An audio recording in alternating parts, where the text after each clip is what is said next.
Fala pessoal, tá no ar mais um episódio do podcast Control Alt Law, melhor podcast de direito digital. Segundo Walter Mercado, que ficaria orgulhoso de ver quantas promessas e profecias a gente acertou nos últimos anos, né? Conosco aqui hoje os professores Luiz Bino, Raíssa Pavon, eu, Rafael Chaia, para a gente discutir o assunto da semana, a polêmica da semana, se Deus quiser, sem visita da PF, PF te amo. A gente vai falar sobre a questão do bloqueio da plataforma X no Brasil. Muita polêmica envolvendo, desde o início do imbróglio, a intimação por rede social, o bloqueio das contas da Starlink, a multa de 50 mil para quem acessar via VPN. Então tem bastante coisa aí pra gente discutir. Como é que vocês estão, pessoal? Tô bem preocupada. Marlboro vermelho ou Marlboro azul? Mas bem, esse é um tema que a gente precisa discutir mesmo. É isso aí, né? Você disse aí das profecias, né? E eu sempre costumo falar que a gente sai de teórico da conspiração para profeta do caos muito rápido, né? E tudo isso que tá acontecendo, a gente, querendo ou não, falou um pouco ao longo dos episódios, principalmente os episódios mais polêmicos aí, onde a gente citava, né? Porque durante todos esses anos, acho que desde 2021, quando a gente começou o podcast, teve muitas decisões polêmicas, muitas situações esquisitas ao arrepio da lei, e todas elas a gente nunca se privou de trazer, né? E sempre envolvendo o digital, que é a nossa praia, Pois né? é. Sim. E é o que a gente vai fazer, pessoal. Não vão esperando aí discussão ideológica nem nada. A gente vai discutir direito. Então, se vocês discordarem de qualquer opinião que for trazida aqui pelos nossos debatedores, deixa nos seus comentários aí o que você acha. A gente está à disposição aí para ouvir vocês e até mesmo enxergar uma visão diferente do que a gente está debatendo. Enquanto isso, já segue a gente nas nossas redes sociais, tá, gente? @control_alt_law, tanto no Instagram, quanto no YouTube, quanto no TikTok. Acompanhando nas nossas redes sociais, vocês vão ter acesso aí aos cortes, aos glossários e frases mais ditas do episódio. Segue a gente também lá nos nossos perfis do Instagram, @rafaelchaia.adv, @oluizbino, @raissavpavon. Segue também @antony.adv e @lufatim. Infelizmente eles não puderam estar conosco hoje. Mas lá vocês também sempre vão ter muito conteúdo de direito digital de qualidade, então não deixa de acompanhar. Esse é um podcast que tem o apoio da ANAD Brasil, Associação Nacional de Advogados de Direito Digital. Lá no Instagram, @anad, com 2ds.brasil, ou pelo site anad.org. Esse é um podcast que é produzido pelo pessoal da Talk BR, pessoal da DIO Comunicação. Vai lá no Instagram, @talk.br, para vocês conhecerem o melhor estúdio de podcasts aqui do estado de Mato Grosso do Sul. Vamos dar o pontapé inicial, fazendo aqui uma breve resenha do que aconteceu. Para quem caiu de paraquedas, para quem está vivendo debaixo de uma pedra, para quem não tem internet nos confins e rincões mais isolados aqui do nosso país. Tudo começou quando começaram as ordens, né? Tudo começou quando começaram, né? Ótimo. Mas começou do começo. Começamos do começo, né? Quando vieram as primeiras ordens para bloqueio e exclusão de contas por parte de um ministro da nossa Suprema Corte. Redes sociais como o Meta e o Google acataram as decisões e fizeram as exclusões. A equipe jurídica do X começou a questionar essas decisões. Isso aí ficou demonstrado por meio dos Twitter Files, que foram expostos por um jornalista chamado Michael Schallenberg. Se você quiser saber mais sobre o Twitter Files, a gente tem um episódio inteiro sobre ele aqui no podcast, na 3ª temporada. Assina lá, procura nas principais plataformas de streaming, Spotify, YouTube, Amazon Music, Apple Podcasts, que você vai encontrar. O Michael Schallenberg ele começou a expor essa documentação interna que mostrava que os funcionários do X estavam questionando a legalidade dessas decisões. Eles não batiam de frente, eles simplesmente informavam, olha, o Marco Civil não permite que a gente faça isso. A Constituição não permite que a gente faça isso. Tem como você dar mais detalhes? Tem como dar fundamento? E isso foi escalando, inclusive com ameaças de prisão aos funcionários. Chegou num ponto tal que no dia 8 de agosto agora de 2024, veio uma decisão da Suprema Corte multando a plataforma e afastando a direção do X, afastou o representante do X pela decisão.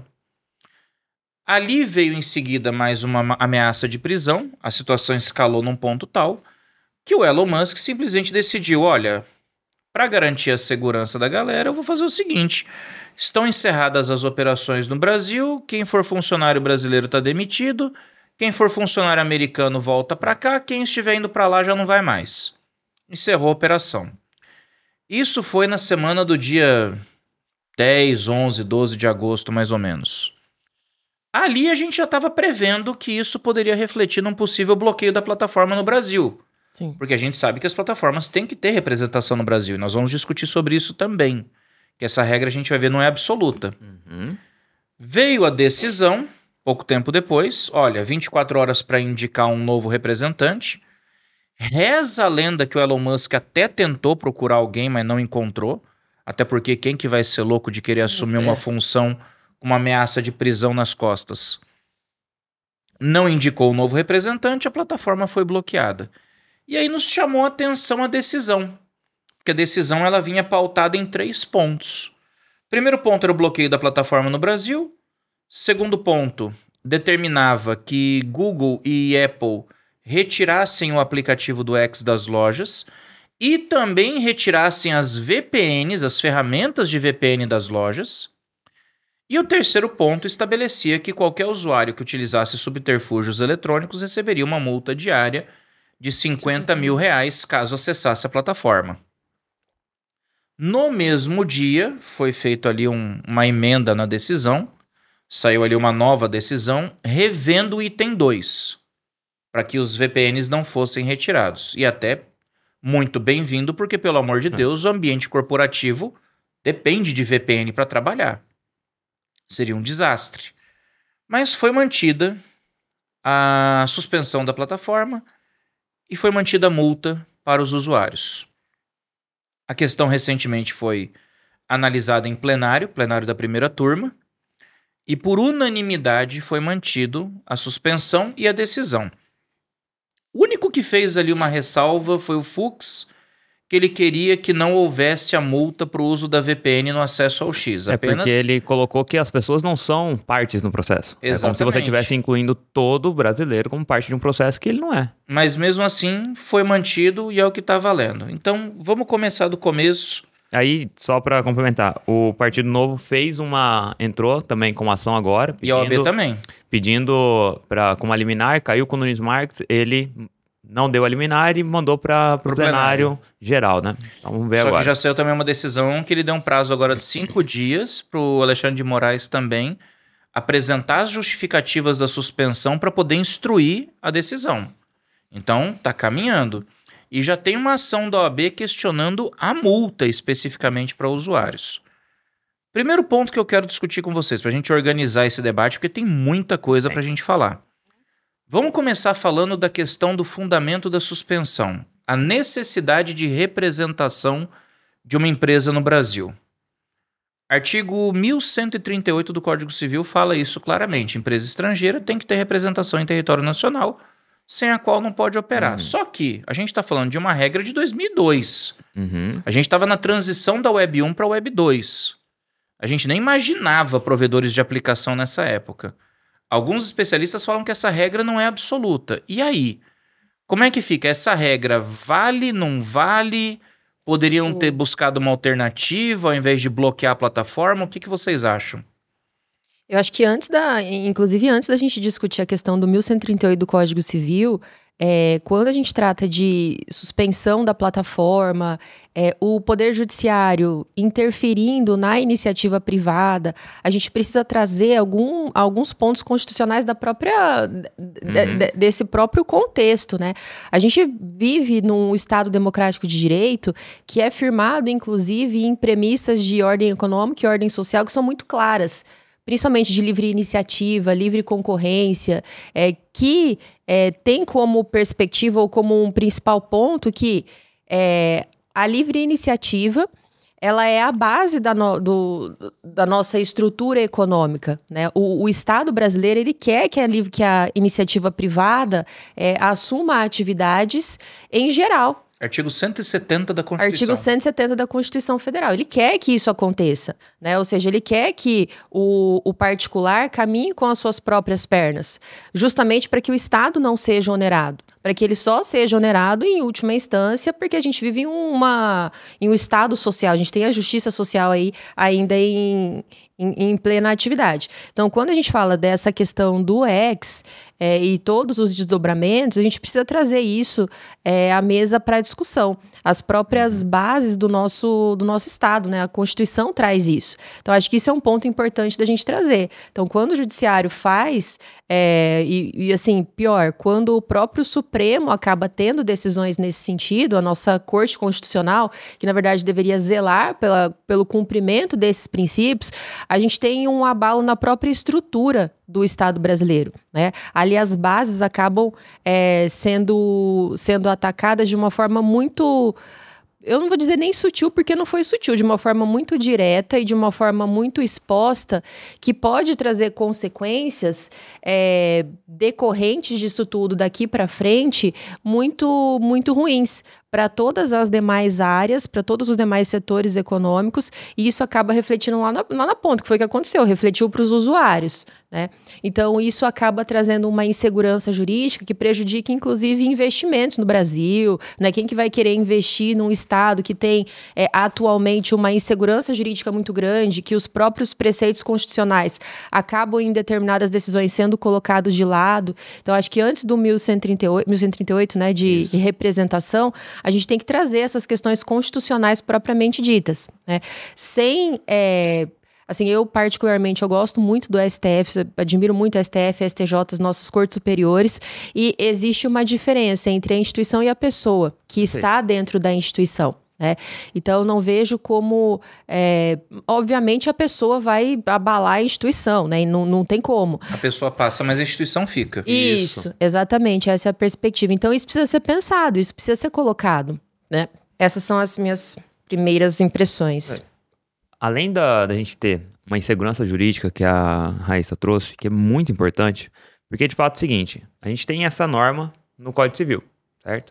Mas, aparentemente, ninguém se observava essa norma, né? Sim, por quê? tava esquecidinha. Quantas empresas não existem hoje no Brasil, em estrangeiras, principalmente empresas de tecnologia, principalmente redes sociais, que não têm representação no Brasil? Não tem.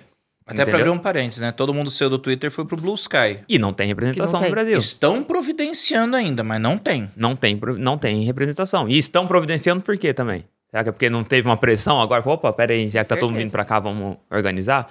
Isso daí causa, de fato, essa insegurança jurídica. Causa, porque o cara ele vai trazer uma empresa dele pra cá, e aí, de repente, por uma canetada e um arroba no Twitter... Agora eu tô intimado de que eu não posso mais usar, não posso mais funcionar no Brasil. Entendeu? Isso aconteceu com o X agora, mas já tinha acontecido com o Rumble, já tinha acontecido com Locals, entendeu? São redes sociais que saíram daqui por causa disso. E é importante a gente também saber o seguinte, ainda que a empresa ela tenha, de fato, que ter um cumprimento legal aqui, ela também presta os seus cumprimentos legais para sua sede. E nos Estados Unidos, a gente tem uma lei antitrust que proíbe que as empresas que estão sediadas em outros países, que funcionam em outros países, cumpram ordens legais.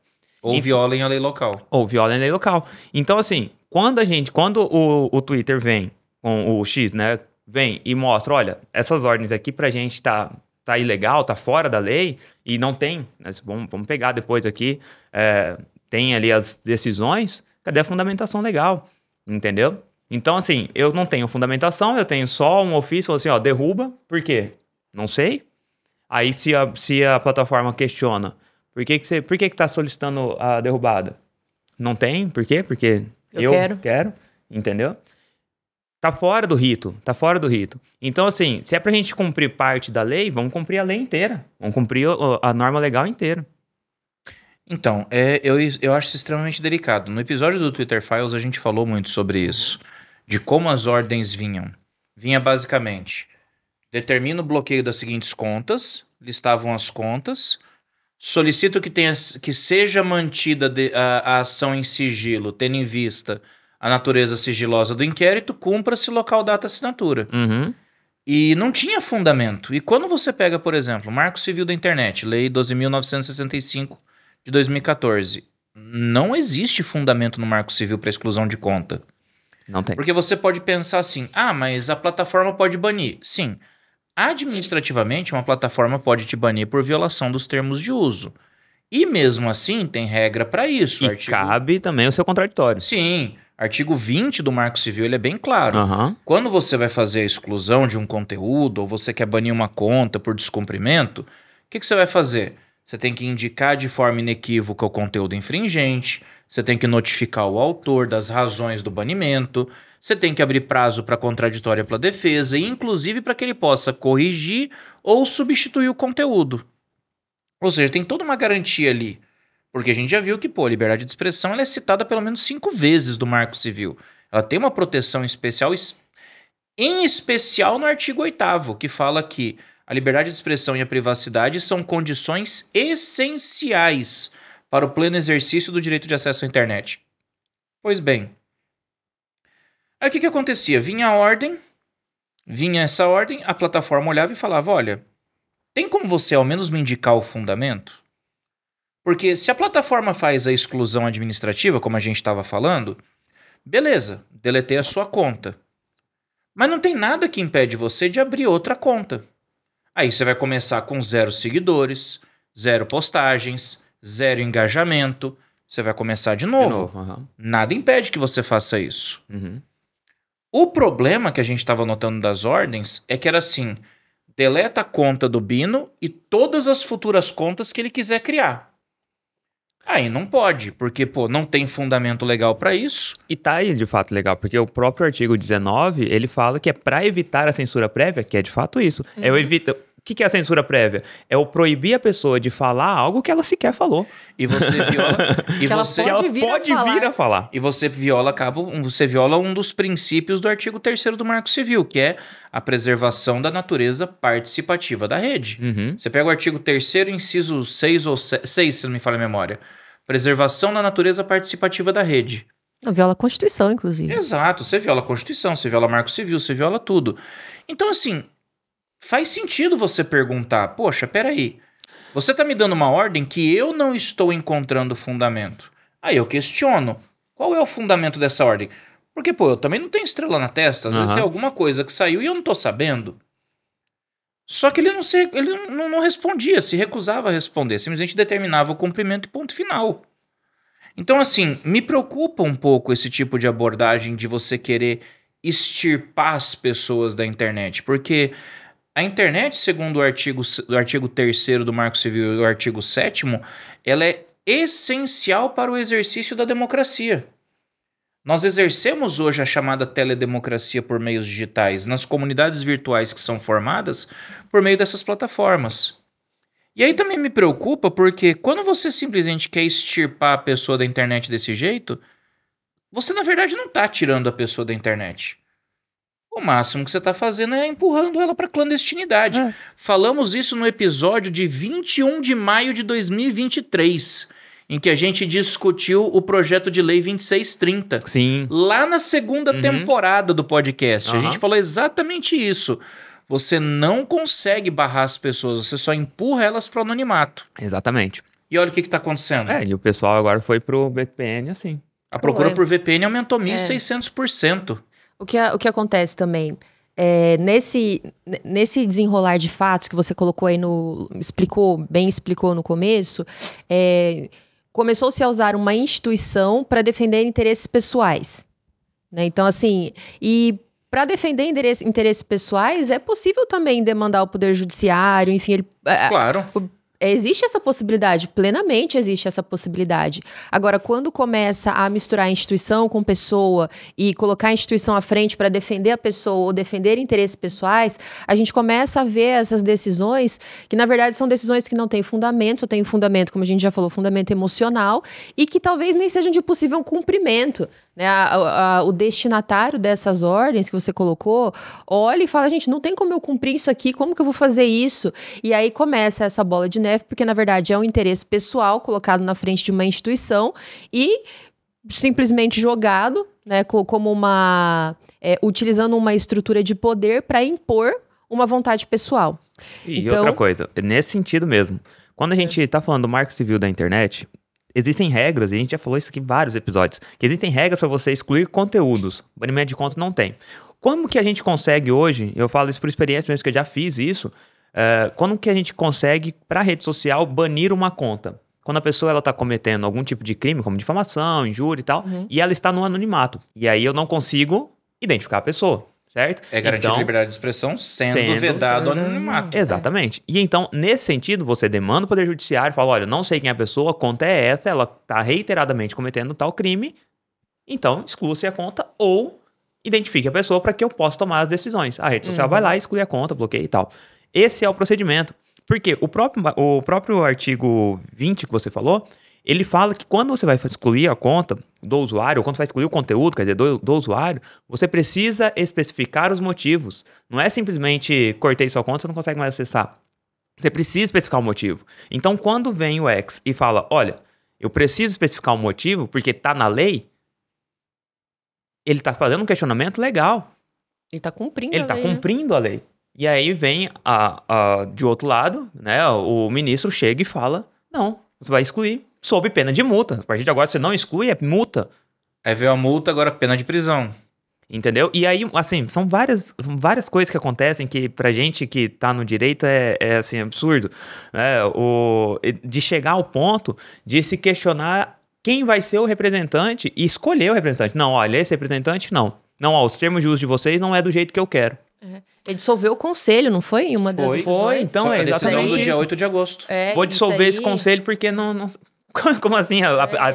A livre mercado... Já foi, não, cara. acabou. Agora ele quem decide simplesmente sou enfiou eu. a mão lá dentro, falou, agora eu vou decidir. E só pra abrir um parênteses, que tem muita gente que fala assim, ah, mas é só o X que não quer cumprir. Gente, ó, notícia de hoje, tá aberta aqui na Jovem Pan, publicada agora às 8 da manhã. Tá aqui, ó. A primeira turma do Supremo tá julgando 39 recursos de exclusão de contas que foram protocolizados por diversas redes sociais. Rumble, Locals, Discord, X. Então, assim, não é só o X, não é só o X. Outras empresas também estão questionando essas políticas. Exatamente. É o que eu falei, quem não tá discutindo e quem tá simplesmente cumprindo é o Facebook e o Google. E você, não sei se vocês notaram, mas essa semana passada ou retrasada, o próprio Mark Zuckerberg, ele lançou uma nota pedindo desculpa pelos atos que ele fez durante a pandemia, de simplesmente bloquear contas e reter comentários, porque E deixou claro que sofreu pressão do foi uma governo pressão americano. do governo pra isso, entendeu? Então, assim, se hoje... cara, é muito isso. É ruim falar, mas é a realidade. A partir do momento que você começa a cumprir ordens ilegais, você virou Aí cúmplice. já E você quer a cereja do bolo aqui? Foram 39 recursos contra a exclusão de contas, tá? O ministro Alexandre de Moraes, ele não conheceu os pedidos, rejeitou todos os recursos sem entrar na análise de mérito. É simples. Ele nem analisou o mérito, ele nem analisou os argumentos. Ele fez críticas à postura das redes sociais, argumentou que elas não demonstram interesse genuíno na questão e que devem apenas receber as ordens de bloqueio. Não entrou no mérito, não conheceu dos recursos, rejeitou todos de pronto. O cara, ele se comporta como se ele fosse a lei. Esse que é o problema. Entendeu? E aí, quando você vê uma decisão dessa vindo do STF, que na verdade é a última instância, o que você faz? Voltando para aquela questão inicial. E o bloqueio, podia ou não podia? Eu acho que a gente já 1138 do Código Civil. A representação. Precisava representação no Brasil? Eu creio que é o seguinte, você precisa da representação no Brasil para você fazer o cumprimento de determinadas situações, correto? Se você estiver cumprindo, entendeu? Se você estiver recebendo e respondendo, não tem Não pra quê. precisa. Não tem pra quê, entendeu? Porque tá se chegando ao resultado esperado. Agora, você vai tirar porque, olha, ele recebeu, mas ele questionou um questionamento que eu não fiz, é o que você falou agora. Eu não conheço dos recursos e eu acredito que as redes sociais estejam erradas porque elas estão recorrendo, elas estão fazendo um requisito legal. Daqui a pouco a gente vai ser proibido de recorrer, de apresentar recursos, entendeu? de simplesmente apresentar um recurso, que é um direito que a gente tem. Até para quem está assistindo a gente, para entender por que é importante a representação de uma empresa. Não estou dizendo que é obrigatória. Por que é importante? Primeira coisa, você precisa de um representante no Brasil para você poder interpelar a empresa. Ah, eu tenho um problema de exclusão de conta, eu tenho um problema de recuperação de conta. Você tem que ter alguém para interpelar. Eu preciso notificar, eu tenho que ter alguém para notificar. Mas, além disso, é importante que haja um representante no Brasil, porque por trás de toda rede social, que é um provedor de aplicações, existe uma prestação de serviço. E a prestação de serviço depende de um termo de uso. E o termo de uso tem que estar adequado com a legislação brasileira. Não pode vir uma plataforma estrangeira trazer o termo de uso baseado nas normas da Câmara Arbitral da Corte da Califórnia. Isso. Tem que vir para cá no Brasil, tem um representante aqui para quê? Teoria Geral dos Contratos, Lei Civil, vamos adaptar isso aqui para os termos da lei brasileira. Show! É para isso que eu preciso de um representante. Se eu for por essa lógica e analisar o artigo 1138, gente, é um preceito negativo absoluto. Tem que ter representante, ponto final. Só que, de novo, a gente está falando de uma lei de 22 anos atrás. Na prática, hoje, metade dos provedores de aplicação que estão em atuação no Brasil, praticamente, usando o Instituto Data, tirei da minha cabeça, mas uma quantidade absurda de provedores que atuam hoje no Brasil não tem representação nacional. E vão se manter sem representação enquanto não houver necessidade de uma interpelação. O 1138, ele fala, né, que a sociedade estrangeira autorizada a funcionar é obrigada a ter permanentemente representante no Brasil. É obrigada a ter. É obrigada a ter. Só que Porque é uma lei antiga. Isso, o raciocínio é o seguinte, quando a gente fala, e acho que nós falamos isso no episódio passado sobre reforma de Código Civil. E essa perspectiva é importante. Quando a gente fala em contexto de sociedade digital, todas essas novas transformações, o próprio conceito de democracia acaba sendo alterado, né? O próprio contexto econômico é alterado. As relações sociais são alteradas. E quando isso acontece, ou quando a gente verifica isso, a gente precisa interpretar a lei de acordo com esse novo contexto. Ou interpretar a lei de acordo com a finalidade que se espera dela. Então, a gente juntando essa perspectiva do Código Civil lá de 2002, esse 1138, com a perspectiva do novo contexto social e do novo contexto econômico, das empresas que acabam atuando no Brasil, né, dos usuários dessas empresas, a gente precisa pensar essa perspectiva da obrigatoriedade, né? Que eu acho que foi isso que você colocou. Isso você causa uma insegurança jurídica muito grande para as outras empresas que operam no Brasil. Exato. E que formalmente não têm uma representação. Entendeu? Ou não tem condição de ter representação, porque nem toda empresa estrangeira é uma empresa gigante, né? Vamos pensar no seguinte, a gente está falando de internet. Quantos provedores de conteúdo, quantos sites, eles não têm uma operação no Brasil? Você entra no site e ele vai funcionar. E eu vou poder fazer minhas transações ali dentro daquele site, seja um site comercial, Greennote, né, que vem revelando aí aquelas conversas.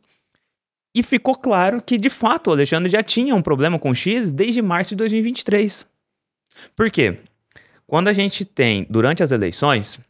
são os Twitter Files, né? Esse daí não veio nem no Twitter Files. Esse aí veio nas revelações do Glenn Greenwald, que tá na Folha. Que ele vem revelando as conversas nas Folhas de São Paulo. O que aconteceu? Em março de durante as eleições, lá em 2022, de fato, o TSE ele tem um poder de polícia. E aqui, assim, é bom a gente deixar isso bem claro. Poder de polícia, que isso foi... TSE tem poder de polícia, ele pode fazer o que quer, não é bem assim. Poder de polícia de TSE, de TRE, de órgãos eleitorais, funciona durante as eleições. Durante as eleições. Tanto que durante as eleições, o que rege o processo são as resoluções do TSE. As resoluções do TRE, dependendo das eleições. Então, isso que vai reger as eleições, isso vai reger o processo eleitoral como um todo. Quando a gente chega em março de 2023, e é o que revelou agora esse último caso aí da Folha, em março de 2023, aquele grupinho ali, onde eu, Luiz Bino, batizei de Gabinete do Ódio do Moraes, ele pega e conversa com os juízes auxiliares ali e fala, olha, a gente precisa bloquear essas contas no X. E aí um dos juízes fala assim, então, eu conversei lá com eles, mas eles não querem, porque a gente já não tá mais no período eleitoral. Eu sugeri alterações na política no termo de uso deles. E eles falaram que, isso está relatado lá, eles falaram que, olha, a gente está utilizando como meio de retirar fake news e tal, as notas de comunidade. Porque a gente percebeu por um estudo que subiu entre 20% e 40% de entendimento sobre notícias falsas quando a própria comunidade é quem relata. Isso ficou muito... E as notas da comunidade do X, São na minha opinião, ótimas. é a melhor checagem de fatos que tem, São porque é ótimas. descentralizada. São ótimas. E aí quando você entra lá nas comunidades, tem vários contrapontos ali, entendeu? Beleza. E porque você é obrigado, inclusive, a indicar a fonte. Indica a fonte, senão, ou você vai indicar a fonte, ou você ainda pode colocar lá, olha, isso daí é apenas entendimento próprio do usuário. Beleza. Então, eles vieram e falaram pro Moraes, falou assim, olha, a gente conversou lá e eles falaram que vão utilizar as notas de comunidade. E aí, vem uma mensagem encaminhada do próprio ministro falando assim, olha, prepare os relatórios em relação a esses casos e mande para o inquérito das fake news. Vou mandar tirar do ar sob pena de multa. Entendeu? Então, assim, olha, eu não tenho mais poder de polícia, eu estou à frente do TSE, mas eu vou mandar tirar sob pena de multa. Então, isso já demonstra aquela... Ingerência, no mínimo. Já demonstra que ele é a legal, ele é a lei, entendeu? É isso que fica difícil, porque, assim, a gente não tem mais o requisito legal. Não podemos esquecer aquele episódio também que saiu das conversas divulgadas na Folha, né? Faz tal coisa, não tem o fundamento, seja criativo. Então, assim, é complicado. Ó, fica parecendo aquele caso do... Estado Democrático do Fantástico Mundo de Bob. Não, cara, lembra muito a União Soviética, agora eu esqueci o nome do líder lá da União Soviética, que falava o seguinte, dê-me o homem que eu vou te trazer o crime. Zangief. Que Zangief? Zangief é do Street Fighter. Ele foi no embalo, eu quase que fui. Zangief. Aqui, ó, Laurent... Aí, agora ferrou. O cara me manda um Zangief do nada. Ó, que a gente No tá um meio pilão, hein? da formulação do raciocínio. No meio da formulação do raciocínio. Mas lembra muito, entendeu? Porque é de fato isso, ó. Dê-me o homem que eu vou trazer o crime. E era isso que estava acontecendo no relatório lá. E esse grupo aí ficou demonstrado isso. Contra a Revista Oeste. Ah, eu não achei nada, só vi críticas formais, que é do dia a dia. Pô, não. Capricha aí, usa a criatividade. Entendeu? Esse mesmo caso aqui do que eu falei agora, do X. A resposta que foi pro ministro, tudo bem, então, vamos caprichar no relatório para esse fim. Ou seja, eles já tinham um relatório próprio, então não tinha essa. Falou assim, não, olha, vão cutucar aqui a justiça para que eu faça, entendeu? Não, já estava pronto, eu só vou pegar e falar assim, pronto, agora aqui, ó, chegou, veio Inclusive, é um ponto importante pra gente falar, o judiciário, ele age por provocação. Provocação, exatamente. Tem que ser provocado, tem que ser provocação externa, princípio do impulso oficial. O que os documentos que estão sendo divulgados pelo Glenn Greenwald indicam é que eles estavam se autoprovocando. Tipo, eles faziam a provocação e eles mesmos corriam atrás. Laurentin Beria, que é o líder da União Soviética. Laurentin Beria. Ele entrou no Street Fighter 4. Chefe de polícia da União Soviética. E ele falava isso, falou, mostre-me o homem e eu lhe mostrarei o crime. É simples, cara. Eu não preciso... O cara... Pega o caso que aconteceu com o próprio... Também tá aí nesses vazamentos aí do Glenn. Contra o Rodrigo Constantino. Rodrigo Constantino fez um comentário numa postagem da Globo questionando o William Bonner sobre um posicionamento. E aí ele teve a conta dele retida por conta disso. E o passaporte cassado também. Passaporte cassado e o cara não pode voltar pro Brasil. Dois pontos que eu queria trazer. Esse do 1138, só voltando lá na questão da representação, ainda que a gente tenha todo esse contexto econômico, ainda assim seria importante a gente, sei lá, ter uma legislação suficiente, porque, de fato, se não tem representação e se acontece um dano, fora esses casos absurdos que a gente está vendo, a gente precisa ter um direito de ação em face de alguém. E aí fica esse vácuo. Mas isso tudo leva a perspectiva ou a conclusão de que hoje o nosso ordenamento jurídico ele não tem elementos suficientes para o novo contexto. né? Então, acaba que, em razão disso, essas arbitrariedades conseguem passar. Perpetuar, né? Conseguem se perpetuar, porque a gente não tem um sistema legal suficiente que abarque todas essas novas situações, esse novo contexto de democracia, de formas de liberdade de expressão, que é o que a gente falou no episódio passado. Então, isso precisa ser revisto também e compreendido, né, pensado para que existam meios suficientes para que se barre essas arbitrariedades. Né, e as pessoas não se sintam coagidas ou, né, com medo de efetivamente agir. Né? Não, eu posso agir nisso aqui? Não, putz, não posso. Porque se eu agir, não vou aguentar a pressão depois, ou para mim não compensa, né, agir depois, também no meu contexto. Então... E toda essa situação, ela cria uma pressão internacional muito grande. Muito. Porque, por exemplo, a própria Starlink, ela tirou os executivos daqui, porque o Alexandre Moraes... É isso daí, cara, é uma coisa assim, parece que acontece, eu chamo de código de processo alexandrino, porque veio da cabeça dele, entendeu? Eu mandei bloquear o X e coloquei uma multa. O X falou assim, beleza, não vou pagar a multa, tira a representação, quer bloquear, bloqueia. Aí ele vai lá e fala assim, peraí, o Elon Musk também é dono da Starlink, então vou bloquear a Starlink. E vai indo, né?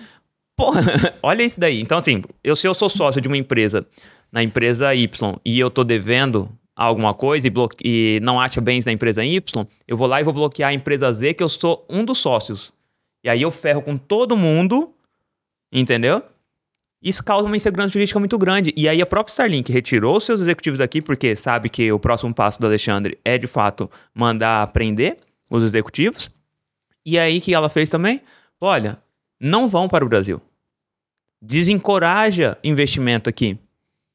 E a gente tá como? A gente tá o Senado inteiro quieto. Agora começou de fato, eu acredito que vai ter alguma situação aí, porque começa a ter uma pressão muito grande. O próprio Washington Post fez notícia sobre as repressões do Alexandre de Moraes.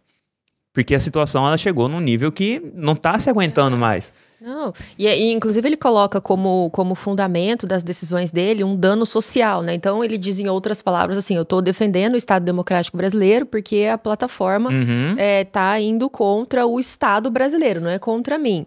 E ao mesmo tempo ele coloca o usuário no bolo. Né? Então, assim, de um lado eu defendo, mas na verdade eu estou prejudicando, então acaba que não tem muito sentido as decisões nesse contexto todo, e a gente volta lá para a questão pessoal. O cara tá indo para um lado pessoal dele. Né? Aquilo que incomodou ele se utilizando de todos os meios, da forma que tá no código dele. Com a desculpa de defesa da democracia. Com a desculpa de defesa da democracia. Ao meu ver, o fundamento que ele utilizou na sentença para bloquear o X é um fundamento válido? É válido. Está na lei, a gente não tem o que discutir nesse aspecto. O que a gente pode debater, porém, é se é um fundamento absoluto ou relativo. Eu creio que seja relativo. Eu creio que havia alternativas mais viáveis. Tá descumprindo a ordem? Indica aí um representante. Não indicou? Cara, congela as contas do X. Suspende. Congela as contas do X... Determina ali uma outra coisa, um ajustamento de conduta, usa algo que seja mais maleável e que não seja tão radical quanto simplesmente barrar a plataforma. Porque você barra a plataforma, o usuário sai do Twitter, ele vai para outra plataforma e vai continuar fazendo a mesma coisa lá. E teve a intimação pela própria rede social também, outra questão, né? Isso é outra coisa que nós vamos falar daqui a pouquinho. Que isso aí, meu Deus... E aí o Bino também falou esse lance do bloqueio das contas da Starlink. Eu tô tentando entender até agora o que raios aconteceu. Porque são empresas de grupos econômicos completamente diferentes. A Starlink ela é do grupo econômico SpaceX. E o Musk ele é acionista acho que de 40%. 41%, se eu não me engano. 41 ou 42%. Os outros acionistas são o Google, o governo americano, o Departamento de Defesa e entre outras empresas. Então assim... E outros bilionários do próprio... outros bilionários envolvidos. O pessoal fez uma comparação na internet que eu achei sensacional. Eles falaram assim, gente, a mesma coisa que eu pegar o Lehman, para pagar a conta da Americana, eu vou bloquear as contas da Ambev. Não faz sentido nenhum. A lei até permite que você confunda patrimônio de empresas de grupos econômicos diferentes. se ficar demonstrada tentativa de fraude.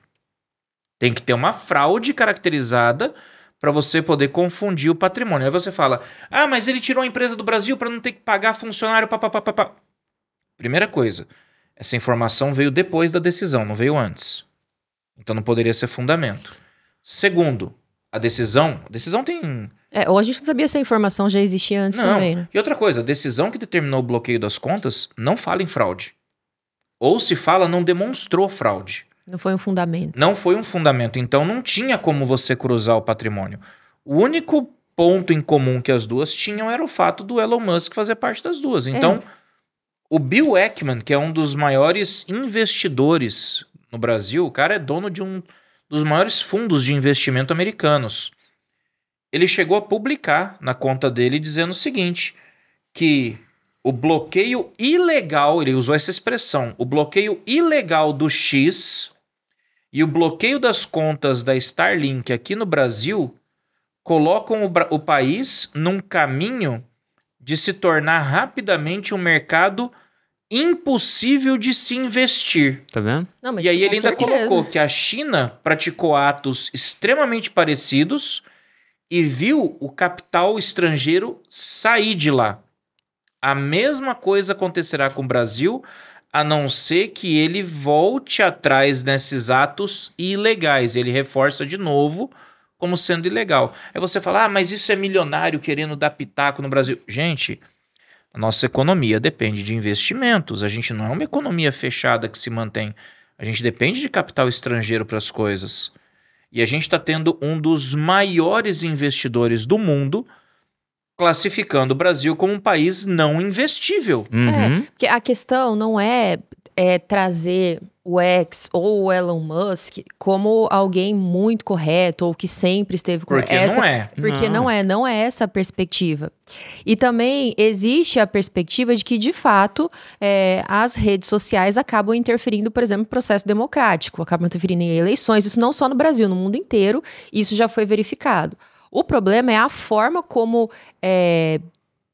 o STF ou como, enfim, em geral, a forma como isso vem sendo feito, que acaba tirando essa perspectiva. Então, assim, eu não estou preocupada com o processo democrático. Isso acaba sendo uma cortina de fumaça para os meus interesses pessoais. Eu ouvi muito as pessoas falando assim, mas você acha que o X está fazendo é certo? Cara, eu não vou entrar no mérito, mas eu creio que não. Não, eu não acho Ele correto. errou muito ali também. Sim. O Elon Musk errou pra caramba. Em qual ponto? Só que, por exemplo, quando ele começou a fazer um confronto muito direto por rede social, escalando esse conflito, ele poderia ter simplesmente questionado as ordens, que é plenamente lícito. Mas só que o problema é isso, ele estava questionando e não estava resolvendo. Eu sei, mas deixa eu chegar no meu ponto. A questão é que a empresa nessa relação é parcial. Ela tem interesse, ela tem lado. Muito. Ela pode fazer isso se ela quiser. Eu posso não concordar. Eu posso não dizer que ele está certo. Mas ele pode fazer isso. O STF não pode. Ele tem que ser imparcial. O que acontece? Mas o STF, ele precisa defender o Estado Democrático Brasileiro. Concordo, mas dentro da lei. Dentro da lei, exato. Dentro da lei. Então, assim, a forma como o X se posicionou, o Elon Musk, enfim, todas as postagens, eu acho que de fato foi muito problemático. Você escalou o problema. Escalou o problema. Você praticamente falou, o Brasil é um lixo. Olha o que está acontecendo ali. Mas só que assim... Agora, esse é o ponto que eu tô dizendo. Eu vi muita gente falando assim. Gente, eu falo, por exemplo, a decisão veio errada. Mas você acha que o Elon Musk está certo? Cara, eu posso até achar que ele não está certo. Mas isso não faz com que o STF esteja certo também. 2 erros não fazem um acerto. O Elon Musk, representando a empresa X, ele é parte. Ele vai defender o interesse dele. Ponto. Ele pode fazer isso. O STF, como um tribunal, ainda mais um guardião da Constituição, ele está vinculado à lei, é o império da lei. Ele tem que seguir o que está na lei. Ele não pode criar um direito freestyle para regular do jeito que ele quiser. Sim, a partir do momento que ele é... Essa é a diferença dos dois. Exato, a partir do momento que ele por exemplo, a nossa Corte Constitucional, né, o órgão máximo da Justiça do Estado brasileiro, tem a sua estrutura abalada ou a sua estrutura questionada por meio de uma rede social particular que tem os seus interesses particulares, ele tem o direito de realmente se manifestar. Né, de tudo bem, mas realmente não como defender. parte, né? como parte do Estado brasileiro. Ele Mas é só o que guardião. Agora, foi o que a gente falou. É o que eu tô vendo. Eu tô vendo um tribunal agindo como parte. Exatamente. Isso não pode, pô. Isso, Mas mas assim, é o interesse pessoal por trás que a gente tá falando. Com certeza. E é esse interesse pessoal que não pode haver dentro de uma que não corte. pode. Mas essa questão do Elon Musk, o que a gente não pode confundir, que é o que o próprio Alexandre confunde, Elon Musk com empresa X. É diferente. Então, um acionista, um sócio, ele pode falar o que ele quiser, ainda que seja uma bobeira. Entendeu? Agora, falar que o cara pegar e usar essa postagem dele enquanto pessoa física e falar que esse é o posicionamento da empresa como um todo, a empresa estava tentando agir dentro da legalidade dela. Você pega todos os e-mails, todas as trocas de conversa que foram feitas, entendeu? Todas as trocas de conversa que foram feitas estavam dentro da legalidade. Sim. Aí vem um ministro e age como parte do processo para colocar, para impor.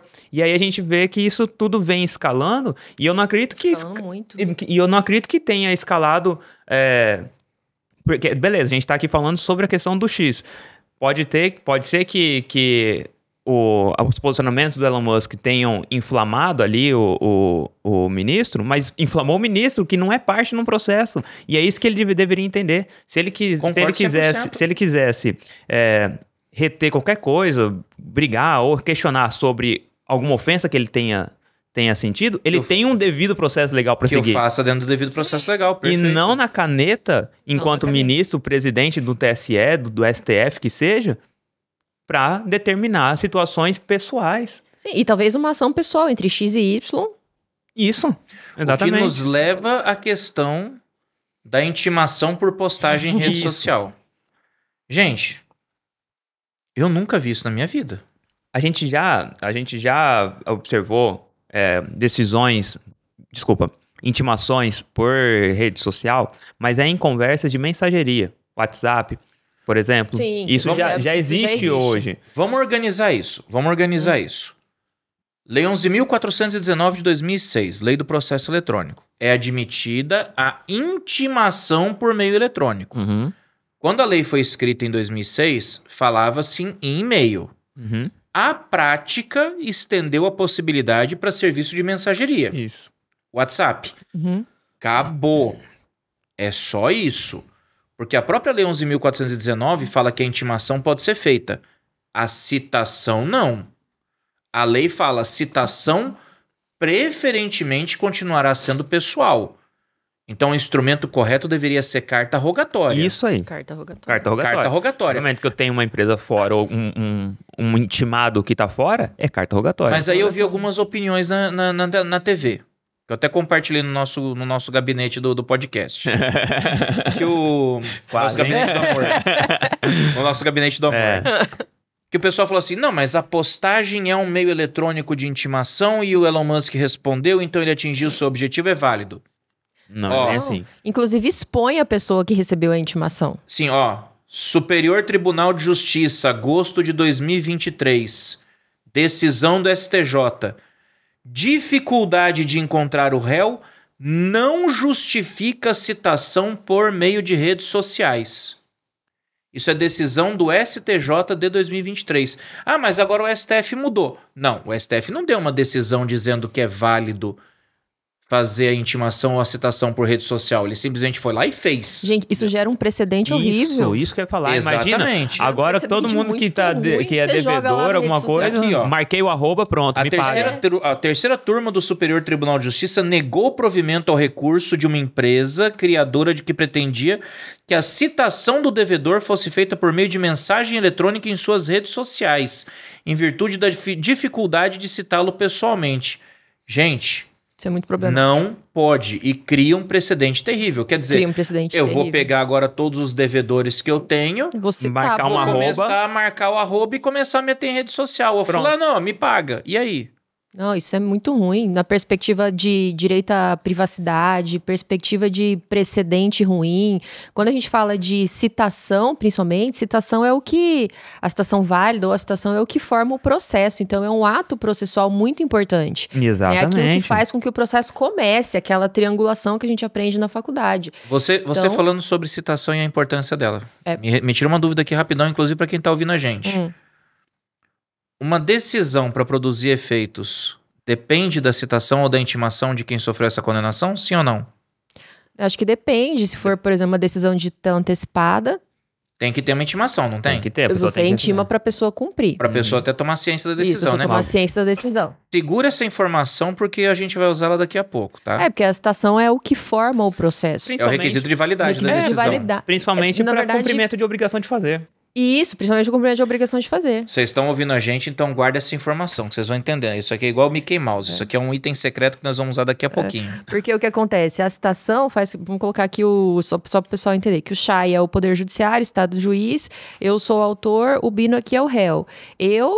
Levando em consideração que o Poder Judiciário é inerte, ele tá ali paradinho, esperando alguém movimentar, que foi o que você já pontuou, né? Bato aqui as portas do Judiciário e falo, eu tenho algo... em face do Bino, por exemplo, uma execução, eu quero que o Bino me pague, o Bino não me pagou. Provoquei o Poder Judiciário, mas o Bino nem tá sabendo que eu provoquei o Poder Judiciário. Ele precisa saber. Para que, inclusive, ele possa falar, não, eu te paguei, não, essa dívida tá prescrita. Poder questionar. Não, realmente, vamos fazer uma fazer o contraditório e ampla defesa, fazer o contraditório e ampla defesa. É o requisito legal. Aí o Chay aqui, Estado juiz, não eu parte, vou falar, Bino, tem uma pretensão aqui da Raíssa movida em face de você. E aí, você precisa se manifestar. Ou então, prolater aqui uma decisão, uma obrigação de fazer para você cumprir, Bino. Ele precisa saber que é preciso cumprir. Exatamente. Ele precisa entender. Agora eu quero chegar no ponto. Quem utilizar VPN para acessar o X está sujeito a uma multa de R$50 mil diária. E essa decisão se estende a todos os 220 milhões de brasileiros. A minha pergunta é, algum de vocês foi intimado dessa decisão? Não. Nem eu. Nem tá sabendo da intimação. A gente tá sabendo pela mídia. Então peraí. Aí conforme alguns legalistas aí falam assim, não, mas foi cumprida aí Mas aí que tá. A função foi feita. A mera divulgação na mídia é suficiente para dar como a pessoa como intimada? Lógico que não. Porque o requisito é intimação pessoal, o nome pessoal tá ali na lei. Pô. Mas é por isso que essa decisão do E é uma sanção, né? Cria um precedente horrível. Cria um precedente ruim, principalmente por conta disso. Cria não, o precedente já existia. Porque em maio de 2023, quando ele fez o bloqueio do Telegram, ele fez a imposição de uma multa diária de R$100 mil para quem tentasse burlar o Telegram. Eu tô falando da intimação. Daquela intimaçãozinha pela rede social. Não. E aquilo ali... Agora, isso a gente agora do Telegram eu lembro. É um absurdo. Agora, esse lance de multa para quem usar VPN... Mas, cara... Gente... e vai abarrotar o judiciário, né? Porque a partir do momento que a gente não é parte no processo... Gente, a gente não é parte no processo, a gente não participou do inquérito, a gente não teve contraditório, a gente não teve ampla defesa, a gente não foi intimado pessoalmente da decisão. Como raios eu vou me sujeitar a uma sanção de algo que eu nem respondi? E você quer ver um negócio mais doido? Por exemplo, o meu ex, quando eu tinha, agora não tenho mais, eu não postava nada. Eu tô pedindo pra E aí eu vou pagar uma multa. Pra um correspondente do Paraguai? Eu pedi pra um correspondente fazer as postagens. Cara, acho que hoje em dia, a gente, usar VPN já vai virar um ato de resistência. Entendeu? Porque... não tem como. Mas eu já falei isso outras vezes, cara, na minha própria rede social. O Alexandre hoje ele vem se comportando como aquele vilão de novela no final da novela já. A pressão tá grande, ele tá exposto, ele tá só triplicando a aposta esperando o momento, entendeu?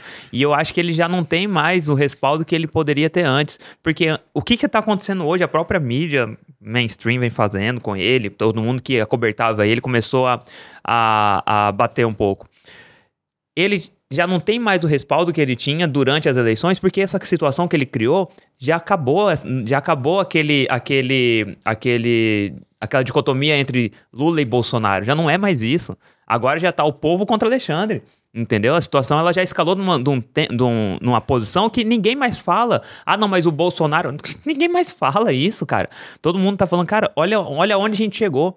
Olha onde a gente chegou. A gente tá desde a tiazinha do Zap, da tiazinha que Manda que mensagem de tinha, bom dia. que ficava mandando imagem de bom dia no Twitter, pra menina que tá lá fazendo divulgação do OnlyFans dela no Twitter. Todo mundo ficou sem a rede social. E todo mundo aqui vai ser... Sabe de quem eu vi muita reclamação? De quem trabalha com SEO e trabalha com impulsionamento. Porque o único lugar que o Google publica as atualizações do algoritmo do YouTube é numa conta do Twitter. Então quem mexe, por exemplo, com canal de YouTube, com impulsionamento, etc., tá no escuro. Porque o único canal de comunicação que o Twitter divulgava as atualizações do algoritmo era por lá. E essa multa do usuário não caiu, permanece. Permanece. Permanece ainda. É aquela história. Dá pra fiscalizar? Eu Cara, falo, olha... Vamos lá. Não Deixa eu tem entrar nem nesse ponto aí. Deixa eu entrar nesse a ponto. Deixa eu entrar nesse efetividade, ponto. né? Não tem efetividade, gente. É o seguinte. VPN, ela é uma conexão que você tem privada. O X já deixou claro que ele não vai passar dados de ninguém. De ninguém. Ele já tá mostrando isso. Ele não vou... O Alexandre Moraes pediu dados de localização de pessoas que ele não gosta, porque falou coisas que ele não gosta. E o X falou, cara, não vou fazer, porque não funciona assim. Você acha que se o próprio VPN, que já tem a característica de ocultar os seus dados de navegação, de te trazer uma privacidade muito maior, criptográfica principalmente, ele não vai ter como saber. Como que ele vai ficar sabendo? Ah, porque curtiu uma postagem. Foi meu correspondente lá do Paraguai. Foi o dia que eu viajei ali pro Paraguai e curti. curti sem querer. É o que eu digo. Não tem como fazer essa Mas é o que eu fiscalização. E digo. é assim, ó, o cara, ele tá naquele simples sistema de eu vou colocar medo para que as pessoas cumpram com medo aquilo que eu estou determinando. É o vilão do final da novela. Eu vou ser bem sincero, assim, a gente fala muito assim, mas eu, por exemplo, eu não uso o Twitter desde 2019. Eu saí em 2019 da plataforma, deixei minha conta lá inativa para poder segurar o nome, mas eu vejo com preocupação esse tipo de decisão, cara, porque a gente sempre fala isso, sabe? As pessoas passam, as instituições ficam, os precedentes ficam... Sim. As leis ficam, os governos ficam. E a gente não sabe se amanhã, depois de amanhã, daqui 1 ano, daqui 2 anos, o polo de poder muda. Então, aqueles que hoje apoiam tudo que está acontecendo podem ser os próximos a sofrer a repressão. Cara, mas olha só. Então, assim, é algo muito delicado que as pessoas têm que entender que isso não é uma questão de cunho político. Isso não deveria ser uma questão de cunho... futebolístico praticamente, porque... Não é um fla-flu. Não é um fla-flu. Gente, a gente tem que entender que a gente está falando de direitos e garantias fundamentais que estão definidos na Constituição, que estão no Marco Civil da Internet. A gente sempre fala, o pessoal fala assim, mas a decisão tem apoio do Marco Civil. Gente, o Marco Civil tem 32 artigos. Se você ler, você não vai encontrar esse fundamento lá. Não mesmo. A gente tem uma lei que a gente precisa utilizar como uma referência para poder garantir um espaço que seja seguro. A gente sempre fala isso aqui também. A gente não quer um ambiente em que as pessoas façam o que elas quiserem, violem a lei, ameacem, discriminem, divulguem notícia falsa. Gente, ninguém em sã consciência defende notícia falsa. Ninguém em sã consciência defende racismo. Ninguém em sã consciência defende discurso de ódio. Ninguém em sã consciência vai defender crime contra a honra. Ninguém em sã consciência vai defender apologia ou incitação ao crime. O que a gente defende é a responsabilidade pessoal do indivíduo. Que é o que tá na lei. Que é o que tá na lei, é o que tá no artigo 19. Com a possibilidade de se estender essa responsabilidade para a rede social se ela for omissa. Se ela não cumprir a sua obrigação de tornar o conteúdo indisponível. Sim, que é a responsabilidade baseada em gestão de risco. Exato. Então, assim, eu não consigo entender o porquê dessa ânsia. Eu entendo que muitas vezes a infocracia, né, que é um conceito novo, ela pode assustar. Porque a gente já não está mais vivendo aquela democracia pura. A gente está vivendo hoje não o poder do povo, mas o poder da informação. Quem detém o monopólio da informação detém o controle do poder de fato. Então, assim, eu sei que assusta, porque quebra vários paradigmas. Você vê, eleição para prefeito em São Paulo, a internet Caos. ressignificou a campanha. A gente tem uma situação que está acontecendo hoje em São Paulo que especialistas em marketing político vão ter que estudar por anos para entender. Então o que a gente observa é que, às vezes, isso me lembra muito aquele livro do Thomas Kuhn, o Tratado das Revoluções Científicas. Você tem um paradigma, você tem um status quo. Surge algo novo que quer romper aquele paradigma, quer romper aquele status quo, o primeiro reflexo que tem é o reflexo da resistência. Não, vamos manter o paradigma. Aí você vê as big techs entrando com essa economia da atenção, entrando com essa manipulação informacional em larga escala, fazendo com que todo mundo tenha voz, todo mundo possa se manifestar. Eu já não tenho mais aquele monopólio da informação, por exemplo, no rádio e TV.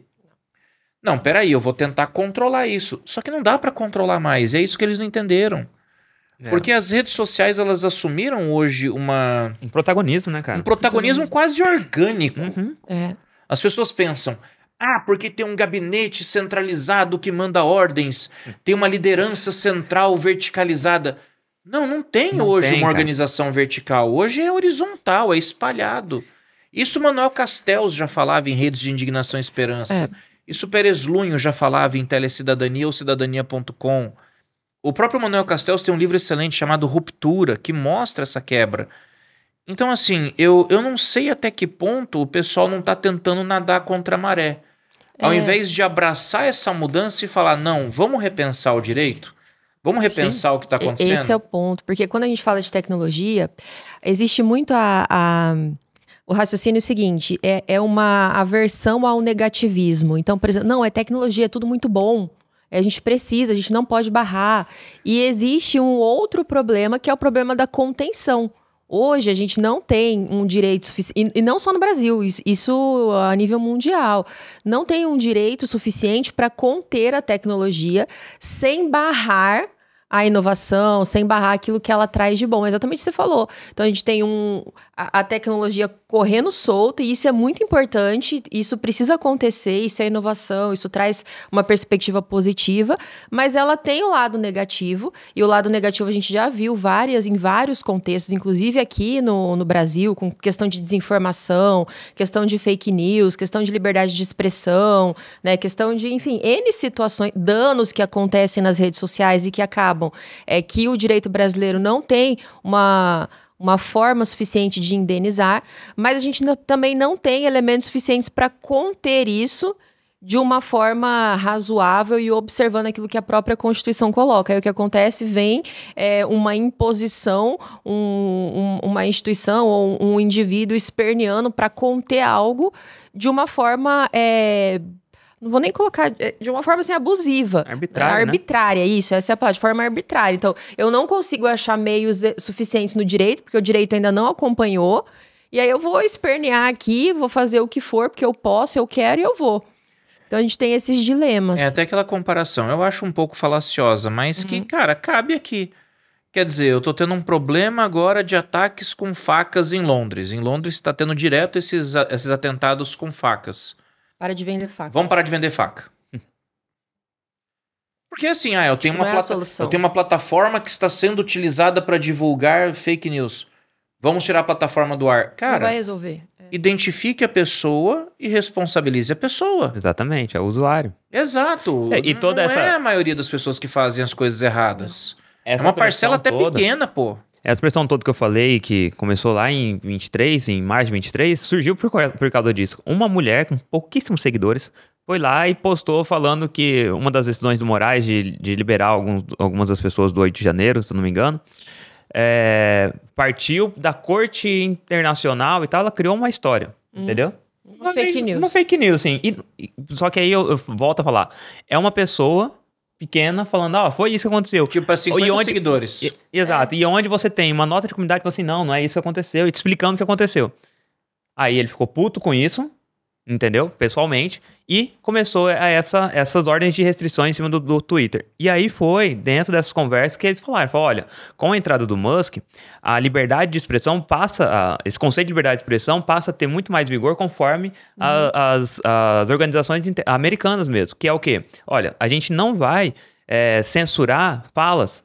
O que a gente vai retirar e proteger não é sobre a verdade ou mentira. A gente vai proteger pessoas. Então, por exemplo, se a Raíssa tá falando, olha, eu estou querendo matar o Chaya de alguma forma, pera aí, Raíssa, isso aí você não pode falar. Entendeu? Então eles começam a priorizar segurança do que verdade e mentira, porque verdade e mentira tem em qualquer lugar. E é relativo, né? E aí você tocou num ponto, relativo. e você tocou num ponto importantíssimo que eu não tô vendo ninguém discutir, cara, que é o conflito cultural que tá envolvido nesse problema, porque aqui no Brasil nós temos liberdade de expressão? Temos, mas existe responsabilidade sobre aquilo que você fala. Temos, será? Calúnia, injúria, difamação, Não, ameaça. temos a liberdade de expressão? Até esses dias, né? Não tem, não podemos reclamar. Não mesmo. Então, assim, você tem liberdade de expressão, mas tem responsabilidade. Aí, ó. Tem liberdade de expressão? Tem, mas tem responsabilidade. Sim, como... Calúnia, injúria, difamação, sim. ameaça, incitação ao crime, apologia ao crime, etc. Nos Estados Unidos, a liberdade de expressão é absoluta. Se o cara quiser fazer um discurso nazista, ele pode. Não façam isso, pelo amor de Deus, tá? Mas se o cara quiser ameaçar, ele pode. Se o cara quiser xingar, ele pode. Se ele quiser ofender, ele pode. Lá não existe calúnia, injúria e difamação. Lá o conceito de defamation é diferente do nosso conceito de difamação. Então, assim, para quem tá nos Estados Unidos, é difícil compreender essa nossa relação com a liberdade de expressão. Porque lá nos Estados Unidos, aqui a gente chega e fala assim, ó, o cara cometeu crime de injúria, ele me xingou, artigo 140 do Código Penal. É que nos Estados Unidos o cara fala, ele vai olhar e fala assim, gente, mas são só palavras. A gente não pune isso aqui. Então, esse conflito cultural também pesa nesse debate. Porque a relação americana com a liberdade de expressão é diferente da relação brasileira com a liberdade de expressão. Nós temos uma liberdade de expressão que permite uma responsabilização a posteriori. Sim. Os Estados Unidos não. Para os Estados Unidos, palavras são apenas palavras. Se eu quiser olhar para um policial e xingar o policial, eu posso. Só que... Aqui no Brasil é desacato. Dentro desse ponto aí, achei interessante que é o seguinte, depois que caiu o Twitter ali e tal, foi criada uma conta chamada Alexandre Files, dentro do Twitter, onde eles estão divulgando todas as decisões do Alexandre de Moraes em relação ao X, né?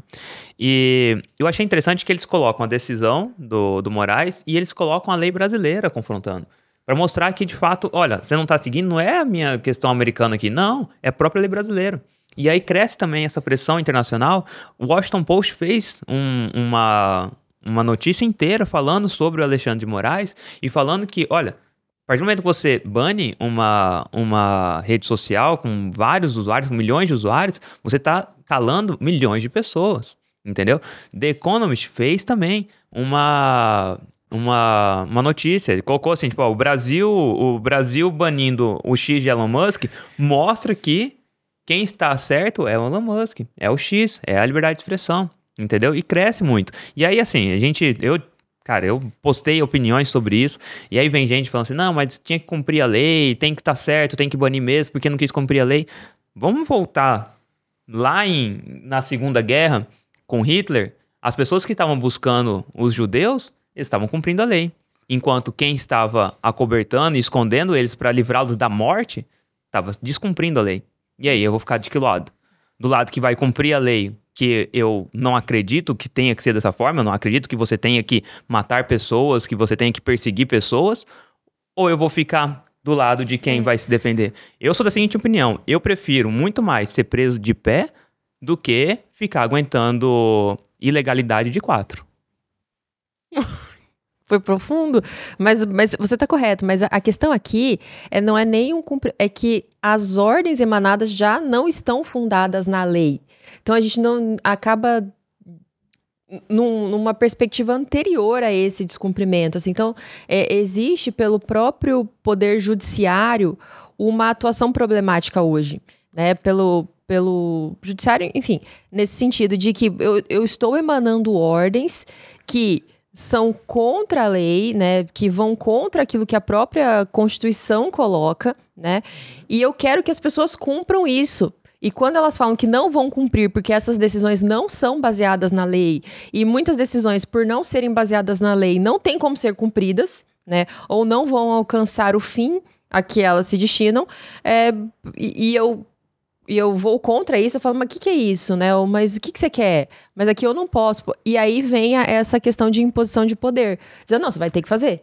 Porque se você não fizer, você vai ter essa consequência. Só que o próprio STF, em 96, ele deu uma ordem, e saiu foi uma jurisprudência do STF de 96, que é de quem? Do relator Maurício Correia, né? Já aposentou, tudo já se foi. E ele diz o seguinte, ó, ninguém é obrigado a cumprir ordem ilegal ou a ela se submeter, ainda que emanada de autoridade judicial. Sim. E ainda completa, fala, ó, e mais, é dever de cidadania opor-se à ordem ilegal. Caso contrário, nega-se o Estado de Direito. Então, assim, a gente hoje fala assim, beleza, dane-se o que o STF decidiu em 96, vamos cumprir ordens que nós achamos ilegais porque estamos fazendo uma defesa de uma democracia, que na verdade é uma democracia de um lado só, é um monólogo de democracia, né? Então, assim, a partir do momento que eu discordo de algo, você não tá mais sendo democrático agora. Mas a democracia, ela é de fato isso. É ter esses pontos aqui divergentes. Eu enxergo Exatamente. Eu enxergo uma série de sintomas que me preocupam. Isso já acontece faz um tempo. As pessoas... Isso já foi feito várias pesquisas, vários levantamentos, e vocês não precisam nem acreditar. Abre você mesmo uma enquete numa rede social e pergunta para os seus amigos. As pessoas não sentem mais segurança de falar o que pensam, as pessoas não sentem segurança de apresentar as suas opiniões e, gente, ninguém deveria ter medo de opinar, discutir, criticar. Essa é a base da democracia. Essa é a base da democracia. E a minha preocupação principal é que eu tô vendo que a gente está caminhando para uma realidade em que nós vamos ter uma dicotomia. Nós vamos ter basicamente 2 tipos de provedor de aplicação. A gente vai ter o provedor de aplicação que cumpre todas as ordens, sejam elas quais forem, e que vão entregar todos os nossos dados e informações, como o Google e o Facebook já fazem. E nós temos as empresas que vão questionar e que vão acabar invariavelmente bloqueadas. Então a gente só vai ter empresa que vai anuir com esse tipo de ordem. Cúmplice. Vai ser praticamente, né? A gente só vai ter esses 2 tipos de rede social. Ou aqueles que vão acabar bloqueados, ou aqueles que vão topar cumprir as ordens e vão entregar todos os nossos dados e informações. Por isso que você tem que usar VPN. Usar VPN está se tornando cada vez mais necessário. Só complemento que você pontuou, Rafa, quando a gente fala que hoje as pessoas têm medo de falar, enfim, de expor suas opiniões, mas a gente também tem hoje uma perspectiva muito problemática com essa questão das pessoas quererem falar tudo aquilo que elas pensam. Concordo 100%. Isso é uma questão muito cultural. Quando você fala aí nos Estados Unidos, a gente tem uma questão diferente de difamação, mas é uma perspectiva cultural diferente, inclusive de questão educacional e informacional que reflete no comportamento das pessoas em sociedade. Nós passamos por um período em que a gente teve uma divisão, né, social assim, extrema. Ou é 100% X ou é 100% Y, não existe meio termo.